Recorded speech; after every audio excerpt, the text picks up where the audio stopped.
हरियाणा के जिला कुरुक्षेत्र में पहुंचे राज्यसभा सांसद सुभाष बराला ने एक बार फिर रणदीप सिंह सुरजेवाला पर तंज कसा। उन्होंने कहा कि रणदीप सिंह सुरजेवाला ट्वीट मास्टर है, इनमें उनकी मास्टरी है तथा जनता के बीच में वे कभी नहीं दिखाई देते, सिर्फ ट्वीट के माध्यम से जनता को टारगेट करते हैं। उन्होंने कहा कि कांग्रेस अभी तक विधानसभा में अपना विपक्ष का नेता भी नहीं दे पाई। कांग्रेस पार्टी आज बुरे हालात के दौर से गुजर रही है। कांग्रेस के कई बड़े दिग्गज नेता बीजेपी में शामिल हो चुके हैं, जो कांग्रेस के लिए एक गहरा सबक है। इसके साथ ही पत्रकारों द्वारा पूछे गए चुनाव पर उन्होंने कहा कि निकाय चुनाव के अंदर सभी जगह भारतीय जनता पार्टी जीत का परचम लहराएगी और कांग्रेस पार्टी का हरियाणा प्रदेश से पूरी तरह सफाया होगा। वहीं उन्होंने एक सवाल के जवाब में कहा कि कांग्रेस पार्टी आज चाहे कुछ भी कहे, जितने रोजगार भाजपा की सरकार ने दिए हैं उतने कभी कांग्रेस ने ना तो दिए और ना ही कभी सोचे होंगे। आज सरकारी ही नहीं बल्कि प्राइवेट क्षेत्रों में भी युवाओं को रोजगार की अपार संभावनाएं दी जा रही हैं।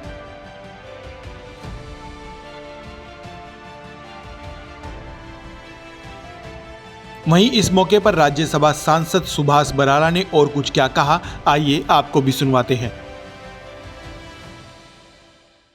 देखिए, आज कुरुक्षेत्र यूनिवर्सिटी में एक सेमिनार है, विकसित भारत 2047 चुनौतियां, अवसर और विकास, इस विषय के ऊपर एक सेमिनार है। उस सेमिनार में अभी भाग लेने के लिए जाना है।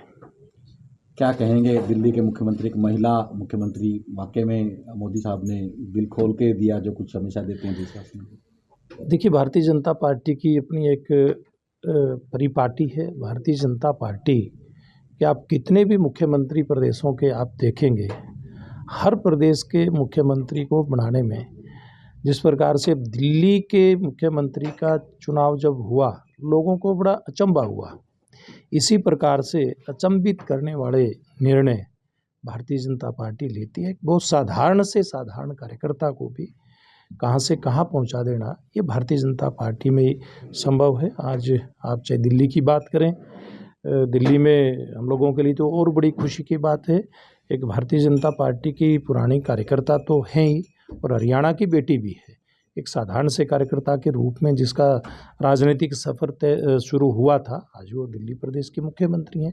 हरियाणा प्रदेश के मुख्यमंत्री की अगर हम चर्चा करें तो आज नायब सिंह जी को मुख्यमंत्री बनाया, वो साधारण से कार्यकर्ता के रूप में हम सब लोगों के बीच में उन्होंने काम किया। तो जब इस प्रकार का निर्णय होता है तो निश्चित रूप से पार्टी के लिए तो अच्छा होता ही होता है, जनता के अंदर भी एक मैसेज जाता है कि भारतीय जनता पार्टी के अंदर एक साधारण से कार्यकर्ता की यात्रा असाधारण के रूप में समाप्त होती है। सर, नहीं लगता कि कांग्रेस पार्टी पूरी तरह से हतोत्साहित है। कांग्रेस पार्टी तो जब चुनाव चल रहा था हरियाणा विधानसभा का, उस समय तो रोज सरकार बना करके सोते थे, लेकिन उसके बाद जब भारतीय जनता पार्टी की सरकार लगातार तीसरी बार सत्ता के अंदर आई, एक रिकॉर्ड स्थापित किया, उसके बाद से तो कांग्रेस हरियाणा से गायब है। आज तक इतना समय हो गया, कांग्रेस पार्टी टिकटों की तो बात आप छोड़ दीजिए कि किस प्रकार से वो चुनाव लड़ रही है स्थानीय निकाय का, वो अपना विधानसभा में विपक्ष का नेता तक नहीं दे पाई। इस प्रकार के बुरे हालात आज कांग्रेस पार्टी के हैं। इस चुनाव के अंदर, स्थानीय निकाय के चुनाव के अंदर, चाहे वो नगर पालिका का चुनाव, नगर परिषद का चुनाव या फिर नगर निगम का चुनाव हो, सब जगह भारतीय जनता पार्टी जीत का परचम फहराएगी और कांग्रेस पार्टी का सफाया होगा। एक बार फिर सुरजेवाला ट्वीट किया आज उन्होंने, लेटेस्ट ट्वीट किया भर्ती स्कैम को लेकर। देखिए, सुरजेवाला के बारे में एक ही बात कह सकते हैं कि वो ट्वीट का मास्टर है, इसके अलावा कुछ नहीं है। ट्वीट करने में उनकी मास्टरी है, इसके अलावा वो कुछ नहीं करते। जनता के बीच में कभी देखा आपने उनको? कभी नहीं रहते।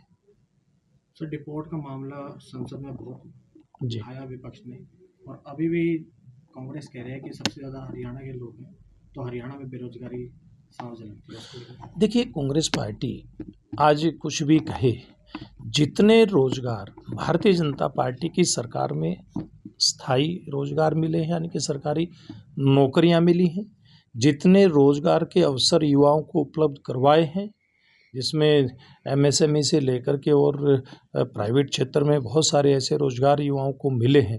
मुझे लगता है कांग्रेस पार्टी को ये बात दिखाई नहीं देती। जहाँ तक रिपोर्ट की बात है, निश्चित रूप में बड़ी दुर्भाग्यपूर्ण बात है, लेकिन केंद्र सरकार ने इसके ऊपर जवाब दिया है और राज्यसभा में खास करके मैं खुद मौजूद था, विदेश मंत्री इसके ऊपर पूरा जवाब सरकार की तरफ से दे चुके हैं। तो राहुल सुरजेवाला कह रहे हैं सबसे ज़्यादा बेरोजगार हरियाणा से गए हैं, उनको हथकड़ियाँ बेड़ियाँ लगा के देखिए, शायद मैंने एक मिला। बात कही है इसके बारे में, जब राज्यसभा के अंदर हमारे विदेश मंत्री जवाब दे चुके हैं, हर विषय को उन्होंने पूरी तरह से देश की जनता के सामने रखा, इसलिए इसके ऊपर ज़्यादा टिप्पणी की आवश्यकता नहीं है।